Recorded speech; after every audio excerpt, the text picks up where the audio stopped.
The streets of Soweto were alive with the sounds of children playing, vendors shouting their wares, and the distant hum of music from a local shebeen. Lerato adjusted the strap of her second-hand camera bag and glanced at the sun dipping below the horizon. The light was perfect, golden and soft. She hurried down Vilakazi Street, determined to capture the township's evening vibrance. "Lerato, don't forget the competition," shouted Zanele, her best friend and the unofficial gossip queen of Soweto. She was leaning against a dusty taxi, her curly hair bouncing as she waved. "I won't," Lerato replied, waving back. The local photography contest was her chance to shine, to escape the shadow of her late father, who had been a famous photojournalist. As she turned the corner toward an abandoned house she had been eyeing, Lerato felt a strange chill. The house stood silent and foreboding, its windows shattered like jagged teeth. Rumors whispered it was cursed, but Lerato only saw potential, broken beauty waiting to be captured. She stepped inside, the floor creaking under her sneakers. Dust danced in the rays of fading sunlight. Lerato lifted her camera, aiming at the cracked walls and fallen beams. But as she snapped her first picture, the camera buzzed and clicked strangely. She frowned, checking the screen. The image was odd. Beyond the decay, it showed faint figures, shadowy silhouettes of people who weren't there. A man in overalls, a child clutching a doll, a woman in a head wrap, staring directly at the camera with sad eyes. Her heart raced. "What is this?" she whispered, backing away. The camera buzzed again, and this time, the lens focused on a phrase scrawled faintly on the wall. She hadn't noticed it before. "They are watching." She stumbled out of the house, her breath ragged. Zanele was waiting for her at the street corner. "You look like you've seen a ghost," she teased, then frowned. "What's wrong?" Lerato clutched the camera tightly. "I think I have." Lerato couldn't sleep that night. She sat on the edge of her bed, the camera resting in her lap like a weight. The image of the woman in the head wrap haunted her, and the words, "They are watching," replayed in her mind. Her grandmother, Gogo Masachaba, shuffled into the room. She was dressed in her usual long nightgown, her gray hair tied back neatly. "Lerato, why are you still awake?" "Gogo," Lerato began, hesitating. "Do you believe in ghosts?"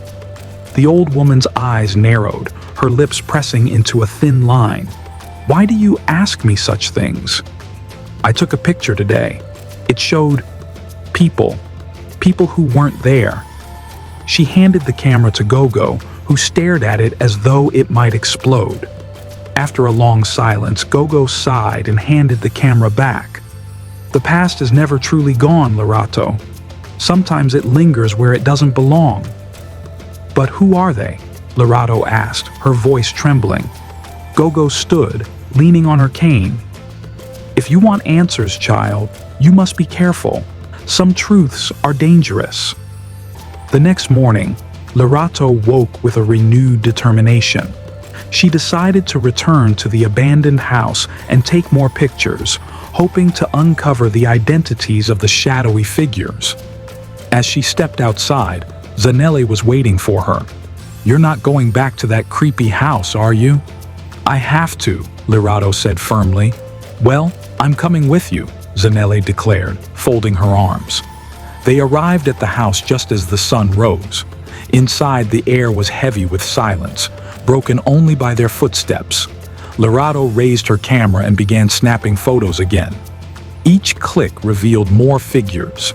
A group of men sitting in what looked like a meeting, a woman carrying a baby, and a boy pushing a wheelbarrow. "What is this place?" Zanele whispered, her voice quivering. Before Lerato could respond, they heard a soft thud from the back of the house. They froze. "Did you hear that?" Zanele whispered, grabbing Lerato's arm. "Yes," Lerato said, her voice barely audible. They slowly crept toward the sound.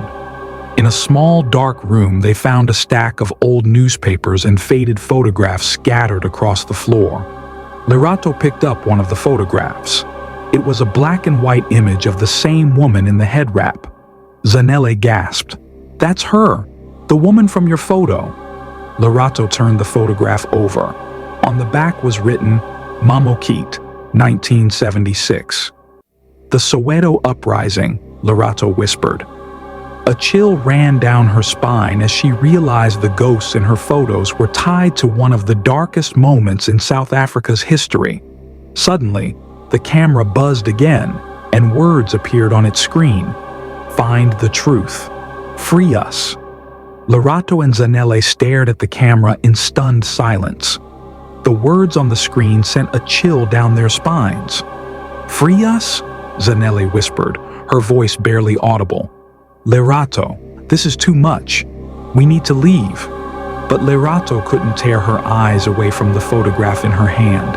Mamokete's face seemed to plead with her, her sad eyes brimming with an unspoken story.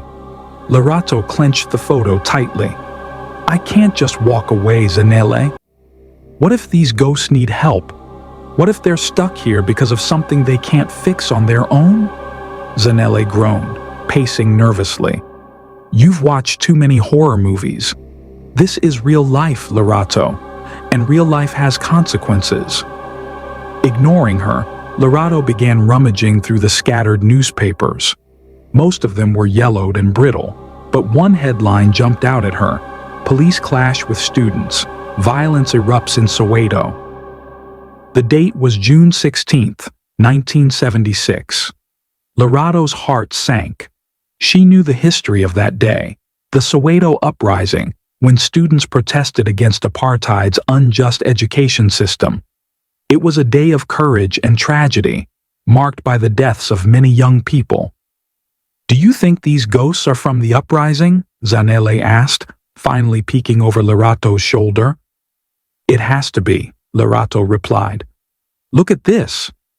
She pointed to a photo in the newspaper showing a group of students marching. Among them was the woman in the head wrap, Mamokete, holding hands with a young boy. Suddenly, a gust of wind swept through the room, scattering the newspapers and photos. The girl screamed as the room grew icy cold. "What was that?" Zanele cried, clutching Lerato's arm. Before Lerato could answer, her camera buzzed again, almost as if it were alive. She raised it instinctively and snapped a photo of the room. The screen lit up with another image. This time, it showed Mamokete standing in the very room they were in, her hand pointing toward a trap door in the floor. "Do you see that?" Lerato asked, her voice shaking.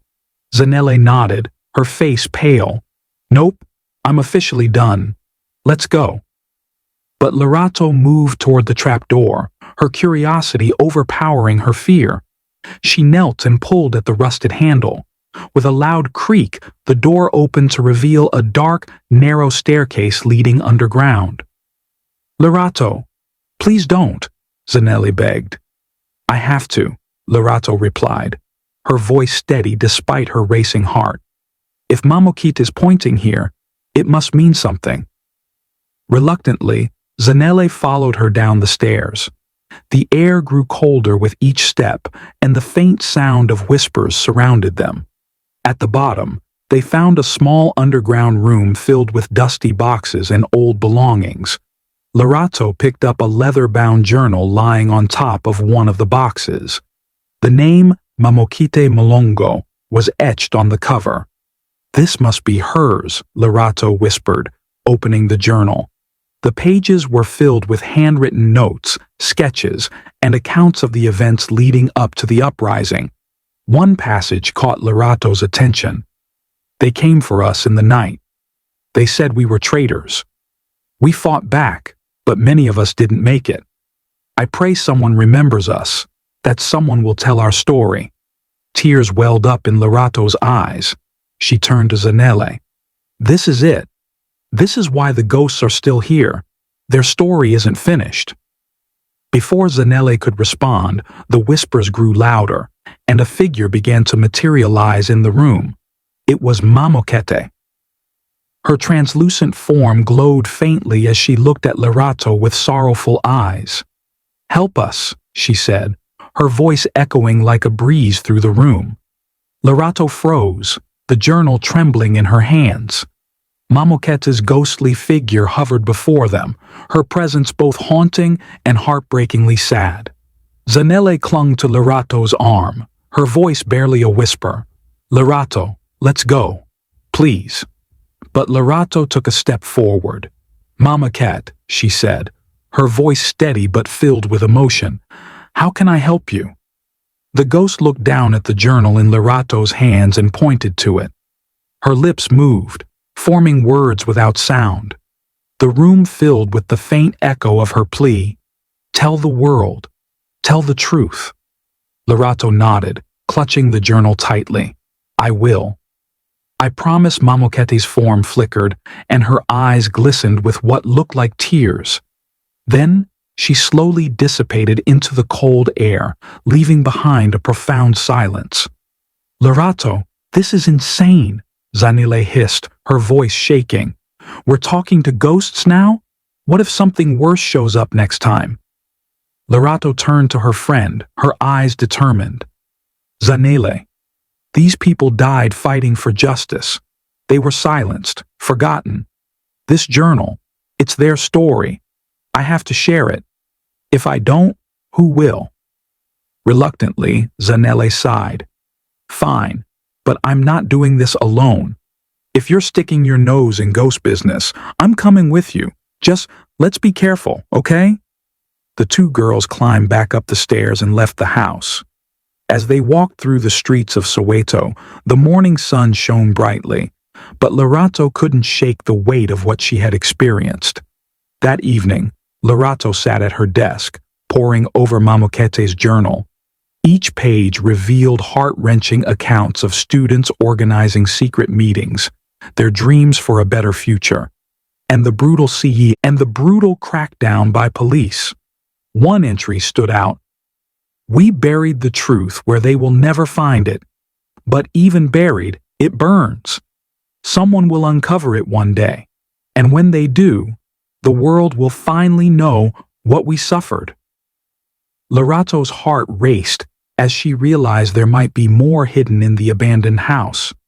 The journal mentioned the truth being buried, but what did that mean? Her thoughts were interrupted by a knock at her bedroom door. It was her younger brother, Thabo, a curious 12-year-old who always seemed to know when something was up. "What's that?" he asked, pointing at the journal. "Nothing you need to worry about, Thabo," Lerato said, quickly closing it. "Come on, tell me, is it about your ghost pictures?" he teased, his eyes lighting up. "Thabo," Lerato scolded, though she couldn't help but smile at his mischievous grin. "Fine, fine," he said, backing away. "But don't forget, I'm really good at finding stuff. If you need a sidekick, I'm your guy." After Thabo left, Lerato returned to the journal. She decided to revisit the house the next day, this time with more supplies and a plan. But as she prepared to sleep, her camera buzzed again. When she picked it up, a new message glowed on the screen. "Hurry. They're watching." Lerato shivered, glancing out her window at the quiet Soweto night. Shadows seemed to stretch unnaturally long under the streetlights. She didn't know who they were, but one thing was clear: time was running out. Lerato barely slept that night, haunted by the cryptic message on her camera. "Hurry, they're watching." She couldn't shake the feeling that she was being drawn deeper into a mystery she didn't fully understand. The next morning, Zanele arrived at Lerato's house armed with a flashlight, a small backpack, and an uneasy expression. "I don't know why I'm doing this," she muttered. "Because you're my best friend," Lerato said, smiling faintly. "And because we can't let these ghosts remain forgotten." Thabo, ever the eavesdropper, popped his head into the room. "You're going back to that creepy house, aren't you?" "Thabo, stay out of it," Lerato warned, narrowing her eyes. He grinned mischievously. "Not a chance. You'll need me when things get spooky." Zanele rolled her eyes. "Great. Now we have a 12-year-old ghost hunter. Despite her protests, Lerato relented, and the three of them set off for the abandoned house. The streets of Soweto buzzed with life. The scent of freshly baked vet coke wafted from street vendors, children played soccer in open fields, and the hum of passing taxis filled the air. But as they approached the house, the vibrant energy of the township seemed to fade, replaced by an eerie stillness. Inside, the air was thick and cold, as if the house itself held its breath. Lerato led the way, clutching Mamokete's journal tightly. "We need to search the rooms more carefully this time," she said. The trio split up, their footsteps echoing in the empty halls.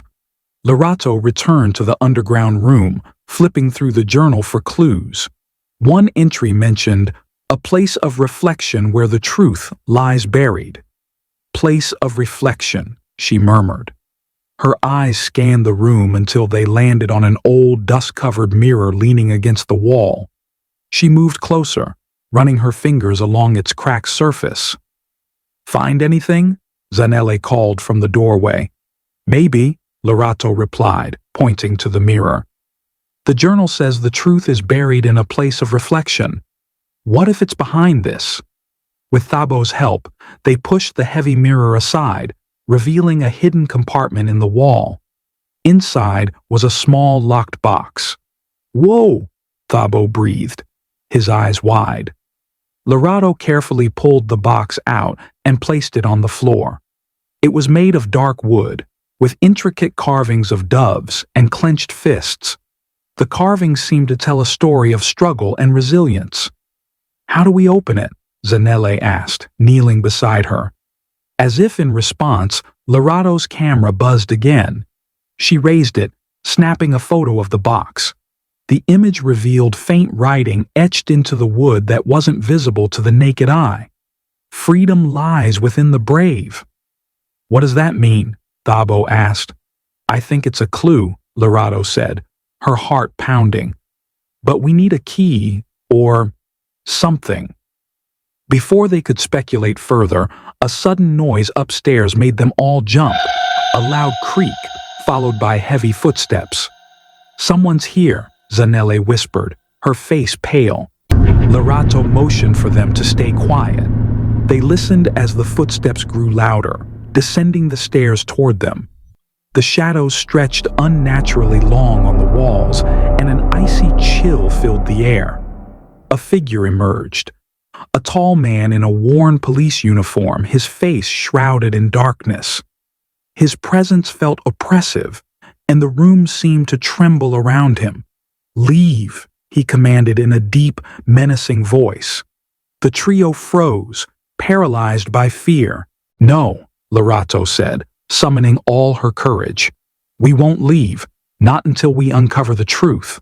The man stepped closer, his form flickering like a dying flame.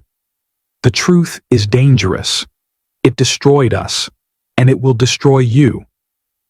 "We're not afraid of the truth," Lerato replied, though her hands trembled. The man's expression shifted, his eyes filled with a mixture of anger and sorrow. "Then you must hurry. They are coming, and they will stop at nothing to silence you."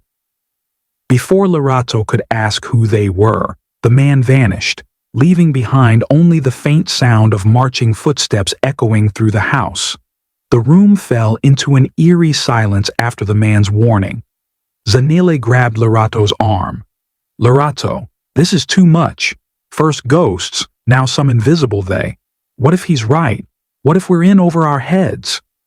Thabo, ever defiant, folded his arms. "We can't just run away. Lerato's onto something big. If we stop now, we'll never know the truth." Lerato looked at the box in her lap, and then at her friends. Fear bubbled inside her, but so did a fierce determination.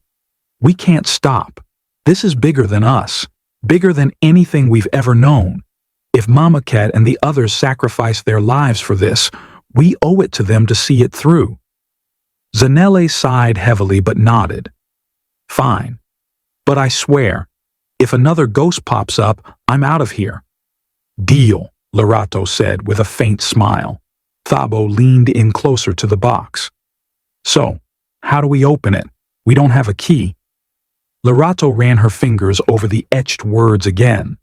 Freedom lies within the brave. The phrase lingered in her mind like a riddle. Maybe bravery isn't about fighting. Maybe it's about trusting ourselves. She closed her eyes and placed her hands on the box, focusing her energy. For a moment, nothing happened. Then, a faint click echoed in the room. Lerato's eyes flew open as the box creaked open on its own. Inside were several folded papers, a black and white photograph, and a small metal object, a bullet casing, tarnished with age. "What is this?" Zanele asked, peering over Lerato's shoulder.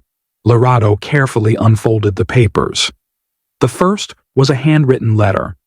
"To whoever finds this, you have uncovered what they tried to bury. This bullet is more than a relic. It is a key to the truth about what happened in 1976. They silenced us, but they cannot silence history. Share this, and let the world know, but be warned. Those who protect the lie will come for you." The photograph was of a group of young people, including Mama Ket. They stood together, fists raised, their faces filled with determination. Behind them, a banner read, "Freedom or Death." Zanele pointed at the photo. "That's Mama Ket." "And these must be her friends," Lerato said. She flipped the photograph over and found more writing.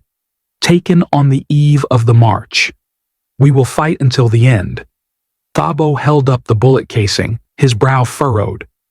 "What does this have to do with the truth? It's just a bullet." "It's a symbol," Lerato said softly. "They were killed for standing up against injustice. This bullet represents their voices." Suddenly, a loud banging sound echoed from upstairs, followed by the sound of glass shattering. "They're here," Zanele whispered, her eyes wide with fear. Lerato grabbed the box and motioned for them to follow. "We need to leave. Now." The three of them ran up the stairs and out of the house, the chilling sound of footsteps following them. As they reached the street, Lerato glanced back and saw a shadowy figure standing in the window, watching them. Once they were safely back at Lerato's house, they collapsed onto the living room floor, their breaths ragged. "That was close," Thabo said, clutching the bullet casing. Zanele looked at Lerato. "What now?" "We have the journal, the photo, and the bullet. But what do we do with them?" Lerato took a deep breath, her mind racing. "We need to figure out how to share this. The world needs to know what happened, but we have to be smart about it. If Mama Ket's warning was right, there are people who don't want this truth coming out." Thabo's face lit up. "What about the internet? We could post the photo and the story online." "That's not a bad idea," Zanele said. "But we'll need proof. People need to believe this is real." Lerato nodded, her resolve strengthening. "Then we'll gather more evidence. We'll uncover everything they tried to hide, no matter what it takes." As night fell over Soweto, Lerato stared at the photograph, her heart heavy with the weight of the truth she now carried. She didn't know what dangers lay ahead, but one thing was certain: she couldn't turn back now. The next morning, Lerato sat on her bed, staring at Mama Ket's photograph and the bullet casing in her hand. Her mind buzzed with questions. Who were they? Why had they gone to such lengths to hide the truth about the 1976 protests? Her thoughts were interrupted by a knock on her bedroom door. It was her mother, Naledi, holding a tray with breakfast. "Lerato, you've been so quiet. Is everything okay?" Lerato hesitated, her heart pounding. She wanted to tell her mother everything but wasn't sure how. "I'm fine, Mama. Just working on a new photography project," Naledi smiled faintly. "Your father would have been so proud of you. He always said you had an eye for seeing what others couldn't." Her father. The mention of him stirred something deep within her. He had passed away when she was a baby, leaving behind little more than memories and a few old photographs. Could he somehow be connected to all of this? After her mother left, Lerato called Zanele and Thabo over. "We need to dig deeper. My dad always said Soweto had stories that no one was brave enough to tell. Maybe this is one of them." Zanele nodded. "So, what's the plan? Another trip to the haunted house?" "Not yet," Lerato said. "I think we need to talk to someone who lived through 1976. Someone who might know what Mamokete and her friends were fighting for." Thabo scratched his head. "You mean, like, an elder? Someone who was there?" "Exactly," Lerato replied. "I think we should start with Mr. Mokoena. He's always talking about the past, and he used to be a teacher during the protests." Zanele's face lit up. "That's a great idea. He knows everyone in Soweto." The three of them made their way to Mr. Mokoena's house. The old man lived in a modest home filled with books, faded photographs, and the faint scent of mothballs. He greeted them with a warm but curious smile.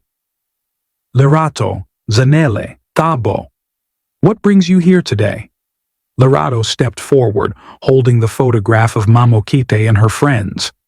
"Mr. Mokoena, do you recognize anyone in this photo?" The old man's expression shifted, a mixture of recognition and sorrow washing over him. He took the photo in his trembling hands. "Where did you find this?" "In an abandoned house," Lerato explained. "I think it belonged to one of the girls in the photo, Mamokete." Mr. Mokoena sighed heavily and sank into his chair. "Mamokete, I remember her.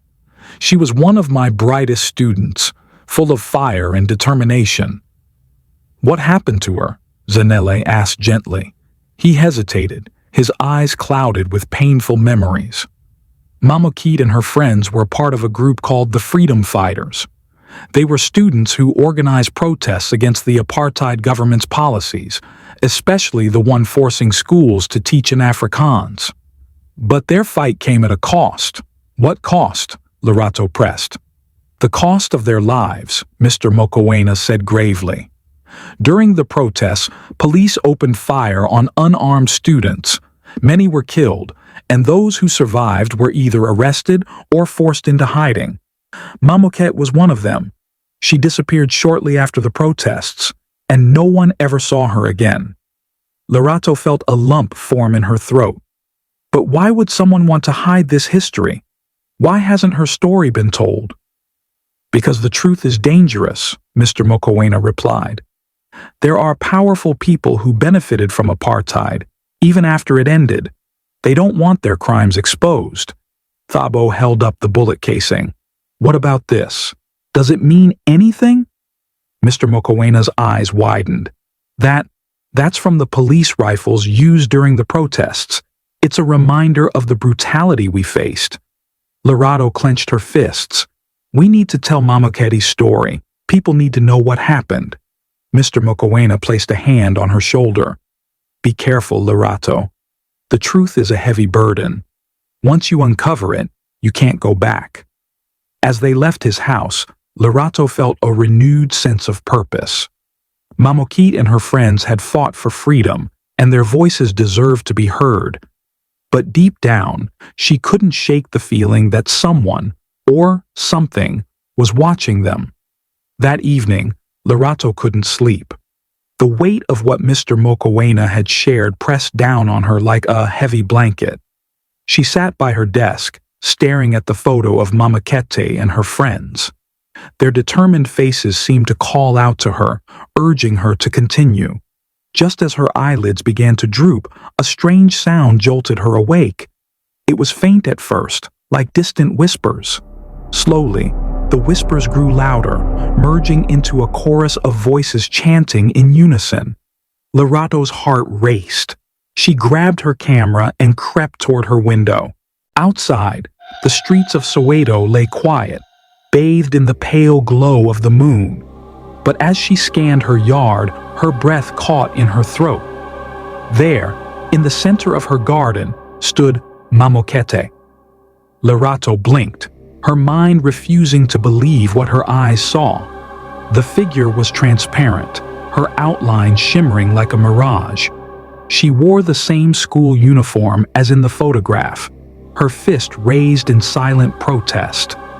Lerato fumbled with her camera, her hands shaking as she snapped a photo. The flash lit up the yard, and in that brief moment, Mamokete turned to look directly at her. Her expression was a mix of sadness and urgency, and her lips moved as if forming words. Then, as quickly as she had appeared, Mamokete vanished. Lerato stumbled back into her room, clutching her camera like a lifeline. Her fingers trembled as she reviewed the photo. There she was, Mamokete, standing defiantly under the moonlight. The next morning, she showed the image to Thabo and Zanele. "This is insane," Zanele whispered, staring at the screen. "First the journal, now this? Are we really dealing with ghosts?" Thabo leaned closer, his face alight with curiosity. "She's trying to tell us something. Did you notice her hand? It's pointing to something." Lerato zoomed in on the photo, focusing on Mamokete's outstretched arm. She was pointing toward a distant street corner, barely visible in the background. "That's Vilakazi Street," Lerato said. "The old protest route. We should check it out." Zanele groaned. "More ghost hunting? I don't know, Lerato. This feels dangerous." Thabo grinned. "Dangerous is my middle name. Let's go." Reluctantly, Zanele agreed, and the three set off toward Vilakazi Street. The area was bustling with tourists visiting the historic homes of Nelson Mandela and Desmond Tutu. But as they moved farther down the street, the crowds thinned, and an eerie stillness settled around them. They stopped in front of an abandoned building covered in faded graffiti. The words "freedom or death" were scrawled across the wall in bold red letters. "This must be it," Lerato said, her voice barely above a whisper. The trio pushed open the rusted gate and stepped inside. The air was thick with dust, and the faint scent of decay lingered. Old posters and photographs littered the floor, along with shattered glass and broken furniture. Thabo picked up a torn piece of paper. "Look at this. It's a list of names." Lerato scanned the list, her heart skipping a beat when she spotted Mamokete's name. This was their meeting place. This is where they planned everything. Zanele shivered. "It feels like they never left." Suddenly, a gust of wind blew through the building, scattering papers everywhere. The sound of footsteps echoed from the hallway. "Did you hear that?" Thabo asked, his voice tense. Before anyone could answer, a shadowy figure appeared at the end of the hallway. It moved slowly toward them, its shape shifting and flickering like a flame. "Run!" Lerato yelled, grabbing the photo and pulling her friends toward the exit. They bolted out of the building, their breaths coming in gasps as they reached the safety of the street. "What was that?" Zanele panted, clutching her chest. Lerato held up the photo she had grabbed. It was a faded image of Mamokete and her friends, sitting together in the very building they had just fled. "Whatever it was," Lerato said, her voice trembling, "it's not over. They're leading us somewhere. We just have to figure out where." The trio gathered at Lerato's house, their nerves still frayed from the encounter at the abandoned building. Lerato placed the old photo on the table, its edges curled with age. In the image, Mamokete and her friends sat together in the same room they had just fled. One of them held a sign that read, "Truth buried here." "What does it mean?" Zanele asked, her voice a whisper. "It's a clue," Lerato said. "Something is hidden in that building, something they want us to find." Thabo shook his head. "That building gives me the creeps. What if whatever we saw comes back?" "Then we'll face it," Lerato said firmly. "Mamokete's story needs to be told, and we're the only ones who can do it." Zanele sighed. "You're really not giving up, are you?" Lerato met her gaze. "Would you, if you were in my shoes?" Zanele hesitated before nodding. All right, let's do this. The next day, they returned to the abandoned building armed with flashlights and a crowbar. The atmosphere was even heavier than before, as if the walls themselves were holding their breath. They made their way to the room where the photo had been taken. Lerato scanned the floor, her flashlight catching the faint outline of a trap door. Here, she called out, pointing to the wooden boards outside. Thabo used the crowbar to pry the boards loose, revealing a small, dark space beneath. A dusty box sat at the bottom, its lid sealed with rusted metal clasps. Open it, Zanele urged, though her voice wavered. Lerato reached down and carefully lifted the box out of the hole. She unlatched the clasps, her hands trembling. Inside were stacks of papers, an old cassette tape, and a worn-out diary. She picked up the diary first, its leather cover cracked with age. Opening it, she saw Mamokete's handwriting, neat and determined. The first entry read, "We will not be silenced. If they kill us, let the truth speak for us." Lerato's throat tightened as she flipped through the pages. Each entry detailed the struggles, hopes, and fears of Mamokete and her friends, their plans for the protests, the betrayals they faced, and the violence that ultimately consumed them. "Lerato," Thabo said, holding up the cassette tape, "we need to find a way to play this." They returned to Lerato's house, where her mother's old radio still sat on a shelf. Thabo inserted the tape, and the room filled with the sound of Mamokete's voice. "If you're listening to this, it means we didn't make it, but our fight wasn't in vain. The truth is hidden in the archives at the old school. Everything they tried to erase is there. Please, don't let them silence us." The tape ended abruptly, leaving the room in stunned silence. "The old school?" Zanele said. "Isn't that the one they turned into a government office?" Lerato nodded. "It's heavily guarded. Getting in won't be easy." "But we have to try," Thabo said. "If what she's saying is true, then this could change everything." Lerato glanced at the diary, her resolve hardening. "We're doing this. For Mamokete, and for everyone who was silenced." That night, as they planned their next move, a chilling sensation crept over Lerato. She glanced at her camera, sitting on her desk. The lens glinted faintly, almost as if it was watching her. Suddenly, the room grew cold, and a familiar whisper filled the air. "The truth will set us free." Lerato turned, but no one was there. She shivered, knowing that Mamokete's fight was far from over, and now it was hers too. The following morning, Lerato, Thabo, and Zanele stood outside the old school building. The structure loomed before them, its once vibrant walls now faded and cracked. Official government vehicles were parked outside, and two uniformed guards stood near the entrance. "How do we get past them?" Zanele asked, glancing nervously at the guards. "We'll need a distraction," Thabo said, rubbing his hands together. "I've got an idea." Before anyone could stop him, Thabo strolled casually toward the guards. "Excuse me, gentlemen," he called out. The guards turned to him, their expressions stern. "What do you want?" one of them barked.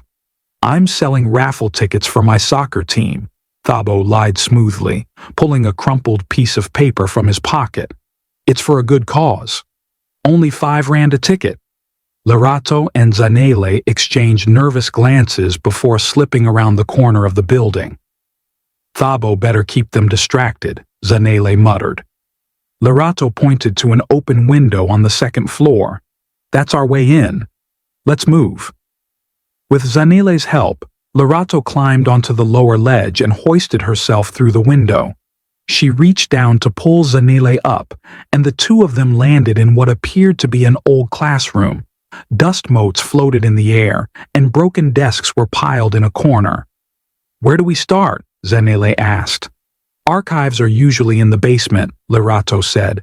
"Let's find the stairs." The girls crept through the empty halls, their footsteps muffled by the thick layer of dust on the floor. The air felt heavy, almost suffocating, as if the walls themselves were alive with secrets. Thank you so much for watching. What really happened to Lerato and her friends? Will they finally uncover the truth? Or is something more sinister waiting ahead? We'll find out in the next part of the story, filled with even more suspense, mystery, and unexpected twists. If you haven't subscribed to my YouTube channel yet, please do. Don't forget to like, share, and drop your thoughts in the comments. And make sure to turn on the notification bell so you don't miss the next thrilling chapter. Stay tuned for more captivating stories from across Africa. Thank you.